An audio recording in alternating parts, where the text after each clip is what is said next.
Souvent, Dieu répond à nos questions, mais pas comme on les veut. Souvent, quand on pose une question, on a souvent des réponses programmées. Et la réponse de Dieu est souvent en déphasage avec la réponse à laquelle on s'y attendait.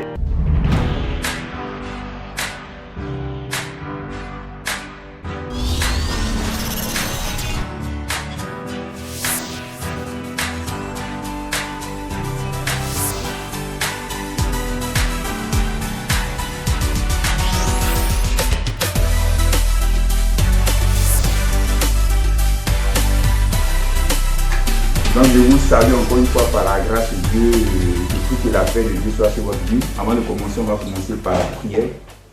Je vais prier. Père, nous voulons te rendre grâce, nous voulons te dire infiniment merci pour ce jour merveilleux béni. Ce jour où nous rassemblons en tant qu'Église afin de pouvoir t'adorer, afin de pouvoir te célébrer. Célébrer tes hauts faits que tu as accomplis dans nos vies au travers de nos vies. Père, nous voulons aussi nous rassembler en tant qu'Église afin que tu puisses nous instruire, nous enseigner, nous donner la révélation de ta parole. Je prie que notre cœur s'ouvre à la révélation de ta parole et que dans cette atmosphère, qu'il n'y a point de confusion, mais qu'il y a que révélation sur révélation.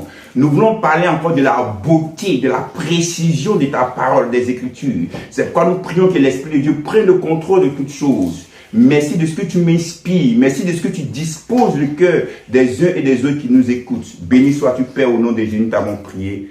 Amen. Amen. Que Dieu vous bénisse encore une fois. Comme vous le savez, nous allons entamer le livre des Actes des Apôtres en ce qui concerne le contenu. On a déjà parlé de la présentation, de l'introduction. Comme je l'avais dit, signifie on va voir les 2 premiers chapitres aujourd'hui.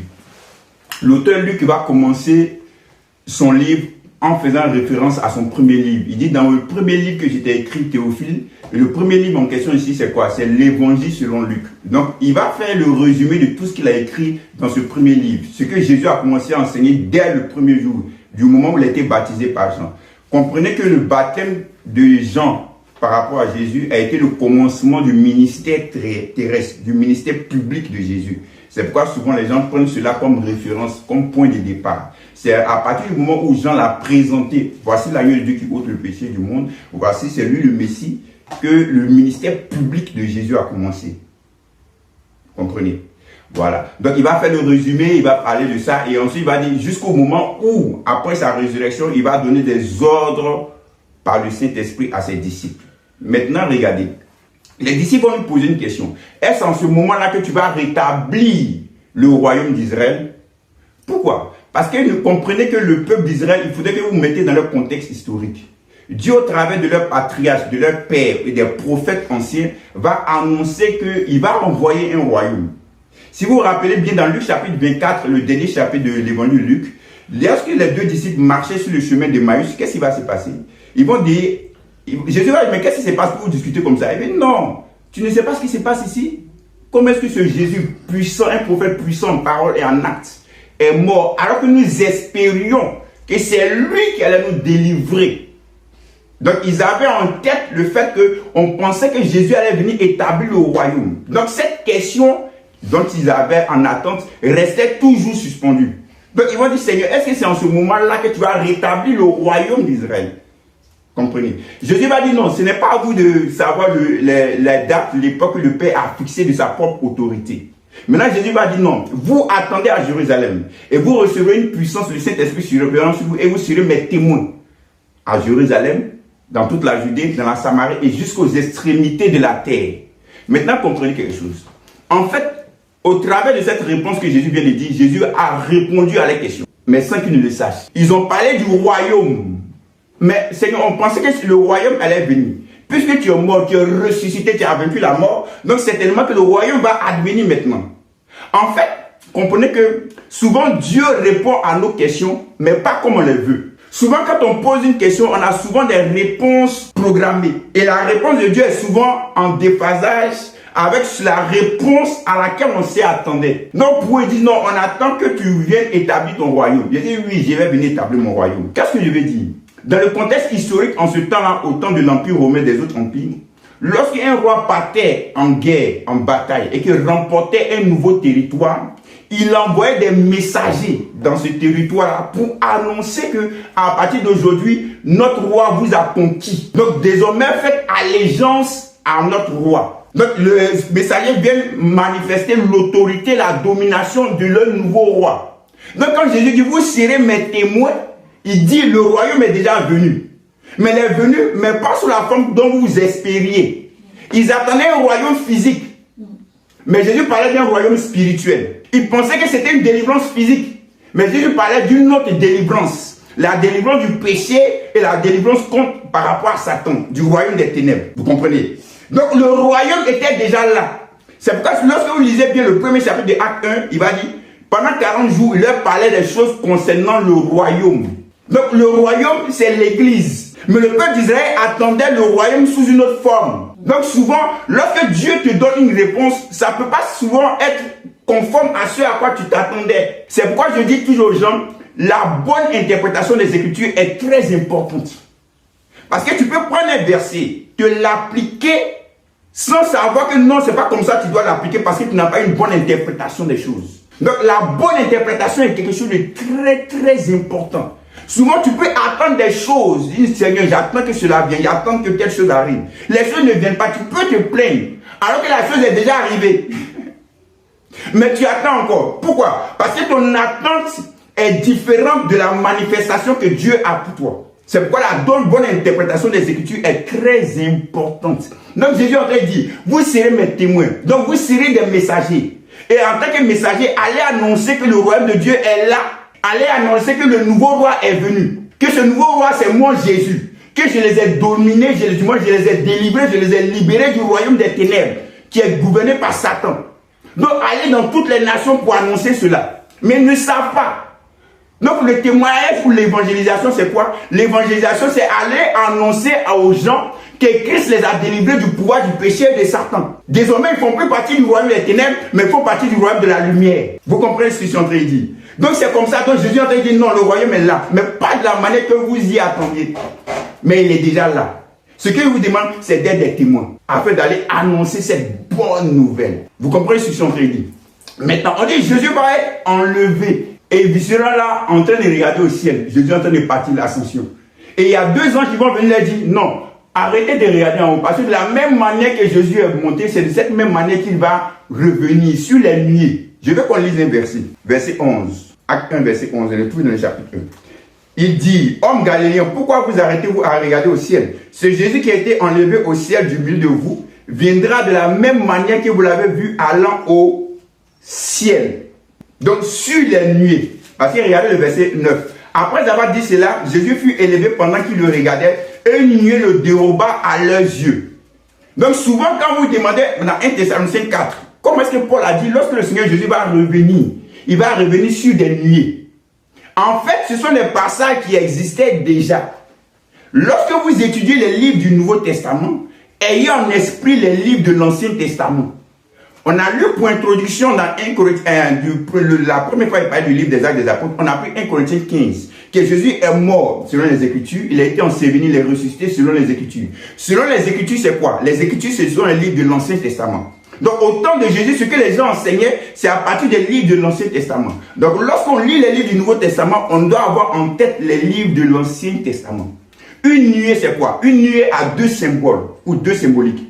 La première symbolique, c'est que la nuée représente la gloire, la présence glorieuse de Dieu. Comme dans le désert, lorsqu'il y avait une colonne de nuée qui les conduisait. Lorsque Salomon a prié pour la dédicace du temple de Jérusalem, une nuée est entrée à remplir tout le temple, qui était la gloire de Dieu.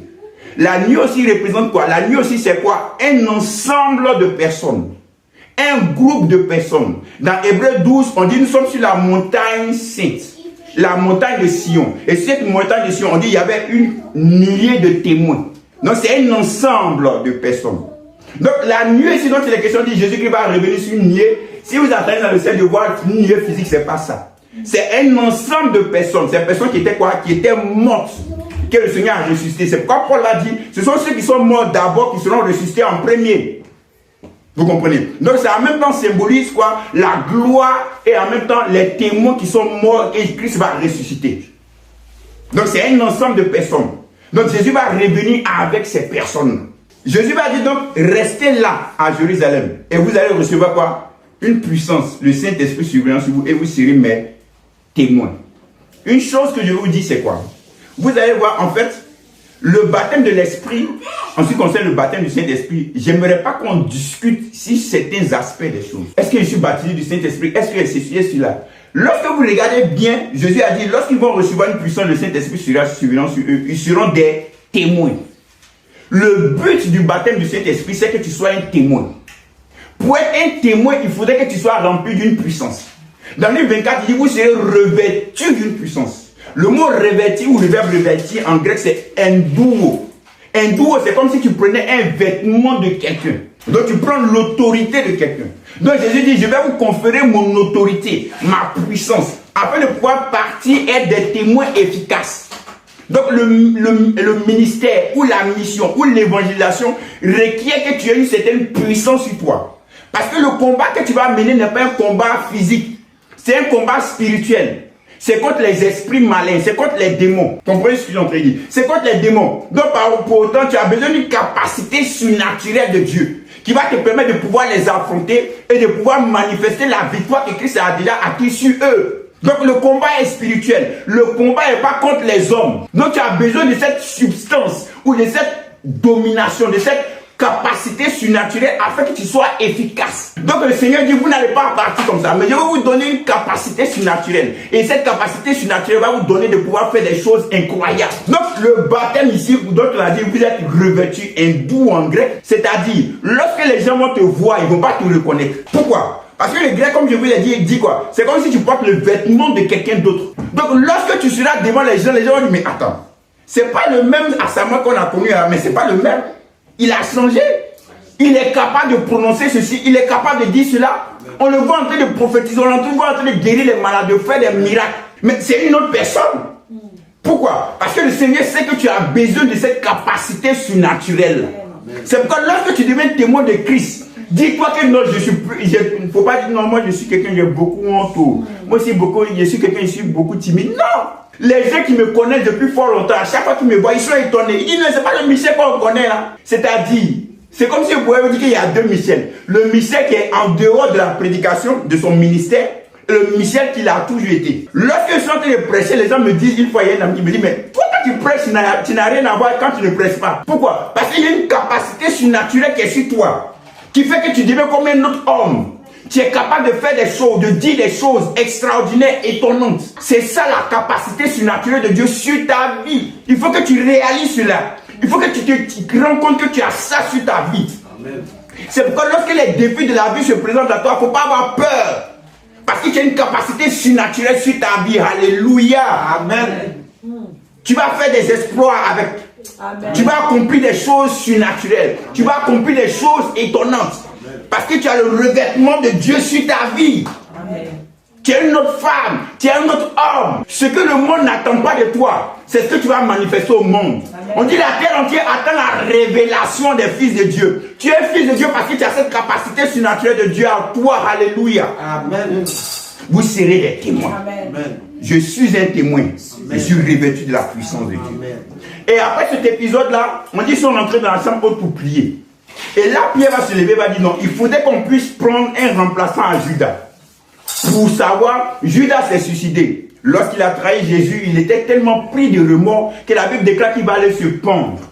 Donc ils vont dire non, il faudrait qu'on remplace Judas. Parce que Jésus avait choisi combien? 12 apôtres. Donc ils étaient maintenant 11. Donc il va falloir qu'on remplace Judas. En fait, le fait que Jésus ait choisi 12 apôtres est symbolique. C'est pourquoi Pierre a dit il faudrait qu'on le remplace. Pourquoi on atteint toujours le chiffre ou le nombre 12? Pourquoi 12? Parce qu'Israël, en tant que nation, avait 12 autres tribus. Donc Jésus va choisir 12 personnes pour montrer l'unicité du peuple d'Israël. C'est pourquoi le prophète Élie, lorsqu'il était confronté aux 450 prophètes de Baal, avant de prier, lorsqu'il a mis la viande autour et tout, l'animal sacrifié, il va faire un hôtel avec quoi? 12 pierres, pour parler des 12 tribus. Donc Jésus ne va pas choisir une personne par tribu, mais il va choisir seulement 12 personnes pour symboliser cela. Donc c'est de manière symbolique que Jésus va prendre 12 apôtres pour les 12 tribus, pour parler de l'unité du peuple d'Israël. C'est pourquoi aujourd'hui, moi, je ne peux pas dire non, bon, il faut que je choisisse 12 personnes parce que Jésus a choisi 12 apôtres. Non, c'est symbolique. Je ne suis pas un juif, je suis un baoulé. Comprenez ce que je suis en train de dire? Donc, c'est de manière symbolique. Apprenez cela. On ne copie pas tout. Comme Jésus a 12 apôtres, moi je prends 12 apôtres. Non, non, non, non. Ce sont des symboles qu'il fait.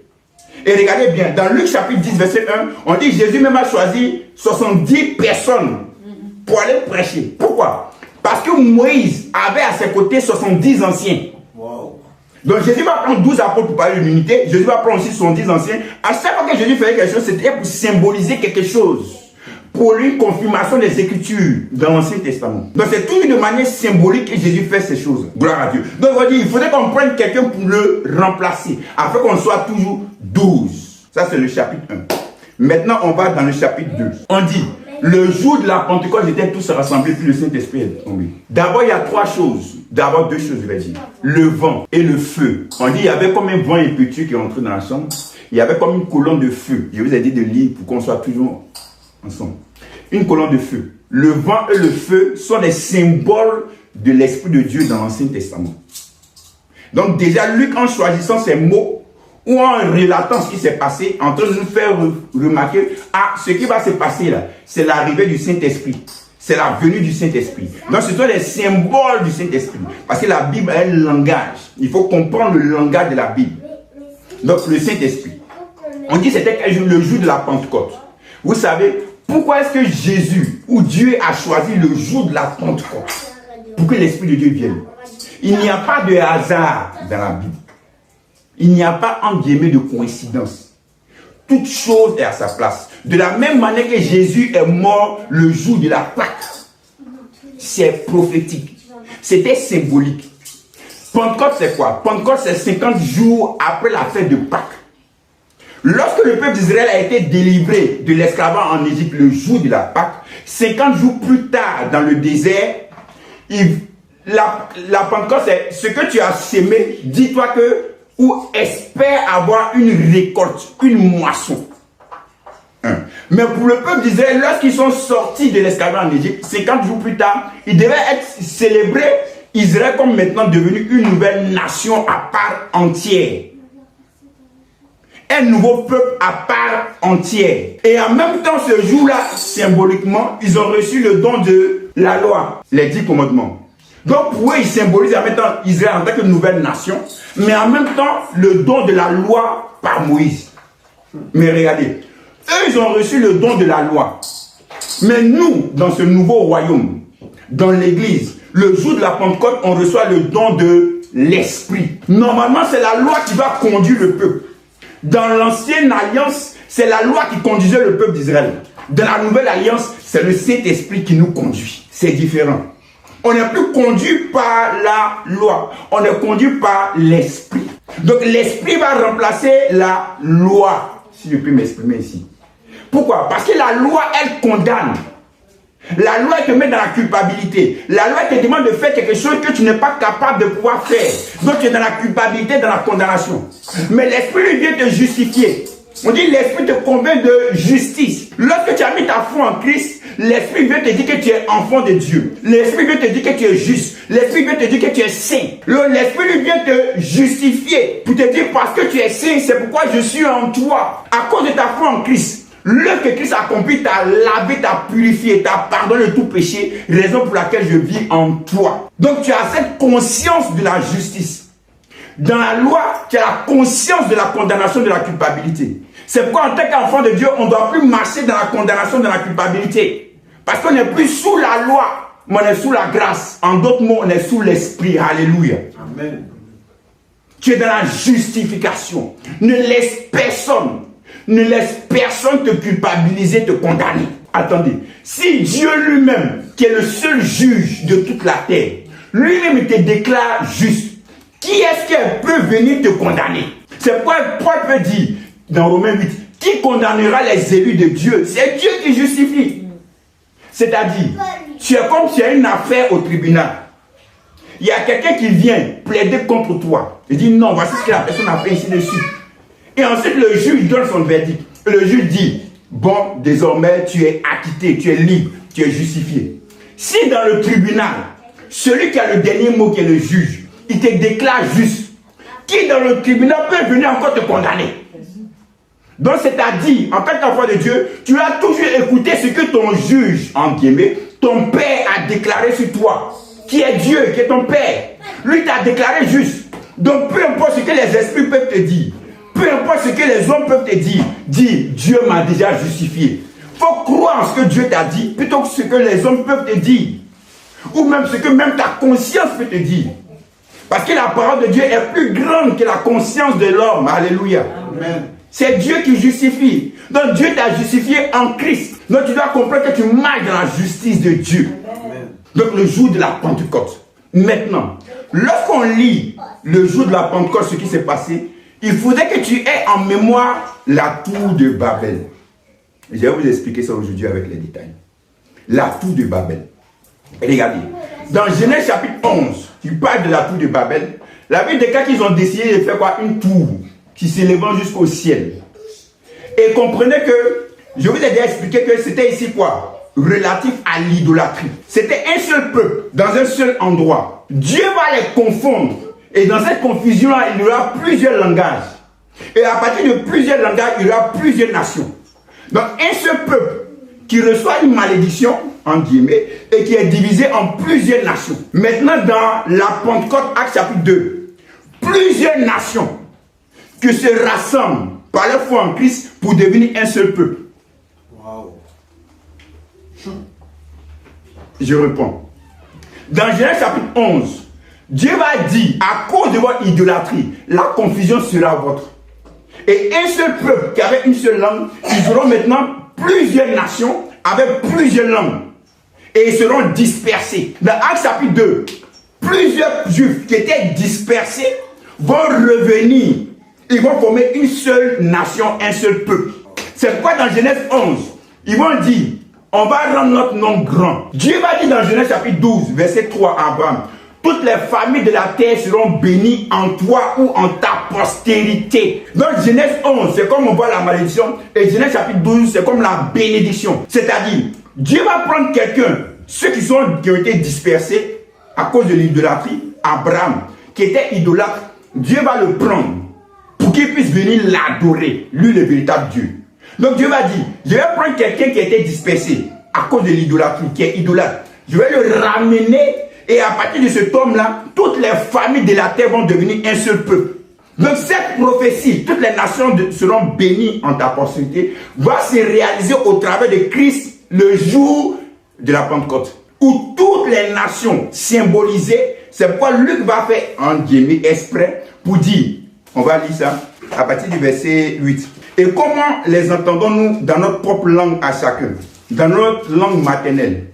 Parthes, Mèdes, Élamites, ceux qui habitent la Mésopotamie, la Judée, la Cappadoce, le Pont, l'Asie, la Phrygie, la Pamphylie, l'Égypte en Afrique, le territoire de la Libye voisine de Cyrène, toujours en Afrique, et ceux qui sont venus de Rome, juifs et prosélytes, crétois et arabes, comment les entendons-nous parler dans nos langues des merveilles de Dieu?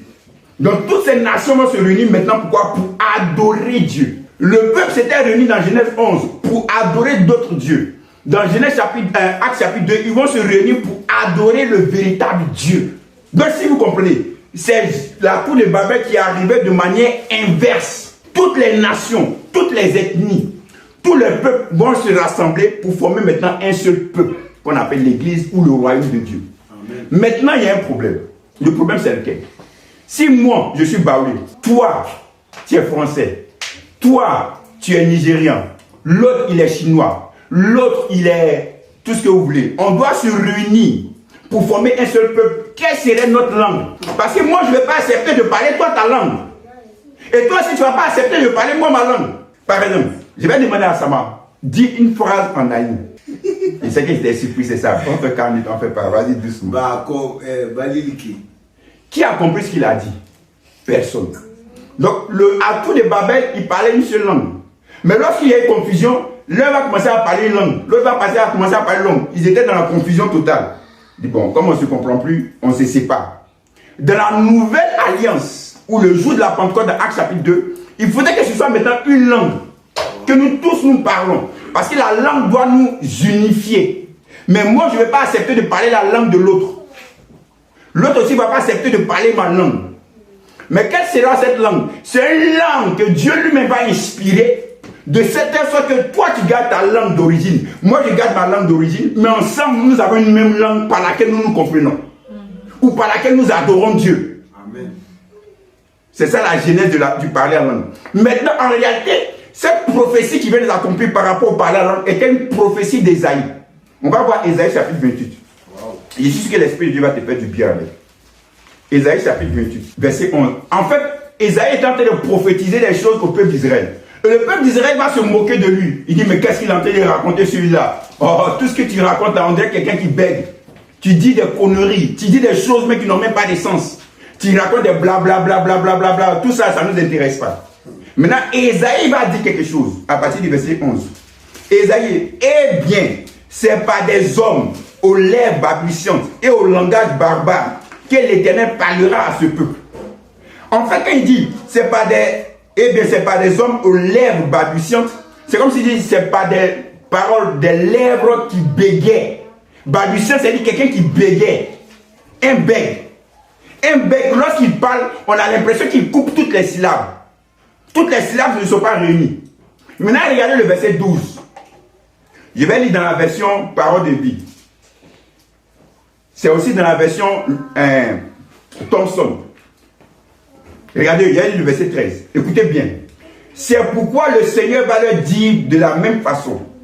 Ba, ba, ba, bo, bo, bo, da, da, da, do, do, do. Alors en marchant, ils tomberont sur le dos et se briseront les os. Ils seront pris au piège et faits prisonniers. C'est ce que la version Parole de vie dit. En fait, ces mots que je viens de dire, ce sont des syllabes en hébreu qui sont répétées plusieurs fois. Vous allez voir règle sur règle, précepte sur précepte. Il y a un peu d'ici, un peu de là. Ce sont les mêmes mots qui sont répétés plusieurs fois. Dans Parole de vie, dans Thomson, ils vont remplacer ça par ba, ba, ba, bo, bo, bo. Pourquoi? Parce qu'en hébreu, on ne met pas l'accent sur la signification du mot dans ce contexte. Mais on met l'accent sur la sonorité du mot. Donc, il est en train de dire, le prophète Isaïe dit, ce que vous dites que je dis là, que je suis en train de bégayer, c'est par ce langage-là que Dieu va parler maintenant. C'est comme si j'ai remarqué, le parler en langue, c'est comme quelqu'un qui bégaye. C'est comme les mêmes syllabes qui sont répétées. Rabababa yokota, bababa do do do bababa si baba yo. Ribalaba koto lobo si baba laba. Et c'est pourquoi ceux qui sont trop en guillemets, qui se disent trop intellectuels, dans cette approche du parler en langue, ils ont du mal à pouvoir se laisser conduire par l'Esprit de Dieu pour parler en langue. Parce qu'ils vont dire, ah, on a l'impression que je suis en train de, je ne sais pas bien parler, je ne sais pas bien m'exprimer. On dirait quelqu'un qui bégaye. Ésaïe dit, c'est comme ça que le Seigneur va parler à ce peuple. Au travers des langues balbutiantes. Quelqu'un qui bégaye. Mais Paul va dire dans 1 Corinthiens 14, celui qui parle en langue, il dit il rend grâce à Dieu en esprit. C'est ce que je cherchais, en esprit. En esprit, il dit des mystères. C'est pourquoi si vous voyez voir que ce don est toujours accompagné du don d'interprétation. Ma femme disait tout à l'heure que lorsqu'elle prophétise, lorsqu'elle parle en langue, Dieu lui donne l'interprétation. Quand Dieu te parle, c'est Dieu te donne l'interprétation. C'est pourquoi vous allez voir, lorsqu'on va regarder, on va arriver dans le don de parler en langue, de façon encore plus détaillée, on dit que celui qui parle en langue prie pour avoir le don d'interprétation. C'est toi qui parles en langue, c'est toi qui dois interpréter. N'attends pas que quelqu'un d'autre vienne interpréter. C'est toi qui interprètes. Donc le don de parler en langue, ça parle à toutes les langues. Pourquoi? Parce qu'avec le don de l'interprétation, on peut parler avec toutes les langues. Donc Dieu va choisir une langue qui n'est pas de cette langue. Par rapport aux peuples qui ont été dispersés, Dieu ne va pas choisir une langue des gens qui ont été dispersés dans Genèse 11. Une langue qui est différente. Une langue qui ressemble à une langue comme quelqu'un qui bégait. Et au travers de cette langue-là, Dieu va unifier le corps de Christ, va unifier l'église, va unifier le royaume de Dieu. C'est comme ça dans la mentalité de Dieu. C'est pourquoi toi qui parles en langue, ne crois pas que le fait de parler ainsi en langue, c'est une erreur. Non, elle a été déjà prophétisée. C'est comme ça. C'est avec des syllabes, des onomatopées. Comme quelqu'un qui bégait. Mais dis-toi qu'en esprit, tu dis des mystères. Dis-toi qu'en esprit, tu es en train de t'édifier. Dis-toi qu'en esprit, tu es en train de voir des choses, découvrir des choses extraordinaires. Parce qu'il ne fallait pas que ce soit la langue de X ou la langue de Y. Mais une langue qui est différente des autres langues qui sont sur cette terre. Par laquelle nous serons unifiés, nous serons un. Est-ce que vous comprenez? Donc, c'est l'accomplissement de la prophétie d'Ésaïe. Donc, toutes les familles de la terre seront bénies en toi, Abraham, en ta postérité. C'était cet accomplissement aussi. Aussi, dans l'accomplissement de la prophétie donnée à Adam. Il dit quoi? Tu rempliras toute la terre, dominer toute la terre, remplissez-la. Adam et Ève ne pouvaient pas remplir tous les deux toute la terre. C'était de manière prophétique l'image de Christ et son Église. C'est pourquoi Jésus a dit, à l'effet de toutes les nations des disciples, toutes les nations des disciples, toutes les nations par leur foi en Christ deviennent un seul peuple, Amen. Une seule nation, une seule langue. Vous comprenez la démarche de Dieu, la démarche du Saint-Esprit. C'est pourquoi les choses qui sont faites ne sont pas faites au hasard. Chaque chose est à sa place dans la Bible. Dieu avait déjà annoncé cela. Donc l'Esprit de Dieu te permet de pouvoir comprendre la réalité de cela. De pouvoir comprendre la confirmation et la véracité de cela. Donc ce qui arrive dans l'histoire n'est rien d'autre que l'accomplissement des prophéties, des promesses que Dieu avait déjà faites ou annoncées. C'est ça le jour de la Pentecôte. Le Saint-Esprit est venu. Regardez, je vais revenir sur ça. L'Esprit de Dieu me met à cœur. 2 Corinthiens 3. Il nous a aussi rendu capables d'être ministres d'une nouvelle alliance. Non de la lettre, mais de l'esprit. Car la lettre tue, mais l'esprit vivifie. Aussi le ministère de la mort, gravé avec des lettres sur des pierres, a été glorieux. Et au point que les fils d'Israël ne pouvaient fixer les regards sur le visage de Moïse, à cause de la gloire de son visage, bien que cette gloire ait été passagère, combien le ministère de l'esprit ne sera-t-il pas plus glorieux? Verset 9. Si le ministère de la condamnation était glorieux, le ministère de la justice est de beaucoup supérieur en gloire. C'est-à-dire, lorsque le jour de la Pentecôte, la première Pentecôte que le peuple d'Israël a fêtée, lorsqu'ils ont reçu les 10 commandements ou la loi, il y a 3000 personnes qui sont mortes. Luc dit dans Actes chapitre 2, lorsque l'Esprit est descendu le jour de la Pentecôte, il y a 3000 personnes environ qui ont été sauvées. Donc, la loi, elle tue, mais l'Esprit, il donne la vie. Donc, la véritable Pentecôte, c'est cette Pentecôte dans Actes chapitre 2. Cette Pentecôte de l'Esprit qui donne la vie. C'est pourquoi en anglais on dit the days are fully come, c'est-à-dire pour la confirmation ou l'accomplissement de la Pentecôte. Donc Dieu a donné cette fête de la Pentecôte au peuple d'Israël comme image, comme symbole pour montrer que voici la véritable Pentecôte qui arrive. Et cette véritable Pentecôte est arrivée dans Actes chapitre 2. Et dans cette véritable Pentecôte, il y a l'Esprit qui vient. Et lorsque l'Esprit vient, il donne la vie. Amen. L'Esprit ne vient pas pour te tuer. L'Esprit ne vient pas pour te faire du mal. L'Esprit vient pour t'aider. C'est pourquoi Jésus va dire dans le livre de Jean, il a appelé le parakletos en grec. Le paraclet. Le consolateur en français. Le parakletos, c'est celui qui est mis à tes côtés pour t'aider dans tes faiblesses. C'est celui qui est mis à tes côtés pour te secourir. C'est pourquoi dans 1 Jean chapitre 2, le même mot parakletos est traduit par l'avocat. Christ est notre avocat. Donc, un avocat, c'est celui qui vient pour t'aider. Un avocat ne va pas plaider contre toi. Un avocat ne va pas dire non, monsieur le juge, en fait, en réalité, mon client, il est coupable. Il est meurtrier. Il a fait tout ça. Condamnez-le. Je préfère que ce soit l'autre qui me dit ça, pas mon avocat. Donc, vous voyez, dans votre imagination, dans votre mentalité, ça sonne faux. L'avocat qui vient vous faire du mal. Donc l'avocat ici, qui est le Saint-Esprit, ne viendra pas pour te faire du mal. Il viendra toujours pour t'aider. Il dira, c'est pas grave ma fille, lève-toi et avance. C'est pas grave ma fille, le sang de Christ t'a déjà justifié, t'a déjà purifié. C'est arrivé, mais lève-toi, avance, va de l'avant. Le Saint-Esprit était le paraclétos à Saul de Tarse. Imaginez ce que Saul de Tarse a fait. Combien de fois il a persécuté le corps de Christ. C'est-à-dire, si l'apôtre Saul de Tarse, qui est devenu maintenant l'apôtre Paul, n'avait pas le Saint-Esprit en lui comme consolateur, mais sa conscience allait toujours le culpabiliser. Imaginez-vous, la première fois qu'il rentre dans une assemblée comme la nôtre, on dit, on dit c'est Saul de Tarse. Non, lui là, on dit il est envoyé par les autorités juives pour pouvoir attraper les chrétiens et les persécuter, les jeter en prison. La première fois qu'il est rentré dans une assemblée, les gens ont eu peur de lui.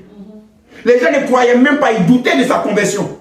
On dit non, c'est un piège, c'est un imposteur. Pourquoi? Parce que son passé le rattrapait. Mais si le Saint-Esprit n'était pas avec lui, à chaque fois, pour l'aider, à chaque fois, pour le fortifier, à chaque fois, pour le relever, à chaque fois, pour lui donner la force, la témérité d'aller de l'avant, il n'aurait pas ce ministère qu'on connaît. Donc le Saint-Esprit dans ta vie est celui-là qui vient t'aider, t'épauler, te consoler, te fortifier, t'édifier. Il vient te secourir, il vient t'aider. Il est à tes côtés pour toi. Il n'est pas à tes côtés contre toi. Il est pour toi. Alléluia. On va s'arrêter là aujourd'hui. On poursuivra la semaine prochaine dans le chapitre 3 jusqu'au chapitre 5. Et dans le chapitre 5, comme vous le savez, on parlera de Ananias et Saphira par la grâce de Dieu. Donc on va pas à pas au fur et à mesure. Je veux que vous voyez la beauté de la parole de Dieu des Écritures et combien de fois la parole de Dieu est précise.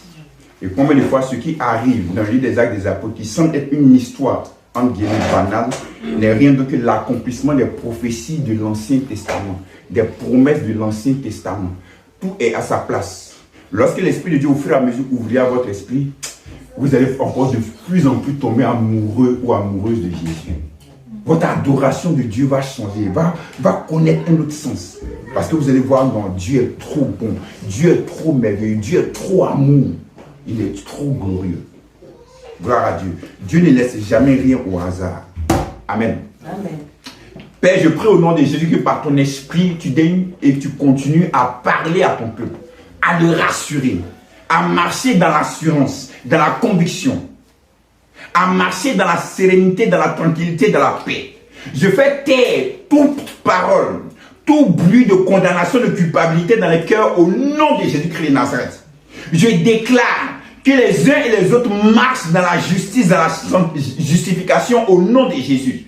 Je déclare que ton peuple marche dans une adoration sincère, une adoration véritable, une adoration basée sur la connaissance, la compréhension, la révélation des Écritures. Je déclare que tu donnes à ton peuple de grandir, de croître, de voir la beauté de ta parole des Écritures, de voir ton amour qui est manifeste pour eux, de voir l'accomplissement de tes promesses pour leur vie. Merci de tendre ta main sur leur vie. Et merci de leur donner de se lever, de marcher et d'aller de l'avant pour la gloire de ton nom. Merci pour ta bonne main qui est posée sur chacun d'entre nous et que tu nous donnes de marcher de gloire en gloire, de progrès en progrès, pour la seule et unique gloire de ton nom. Au nom de Jésus, Père, nous t'avons prié. Amen.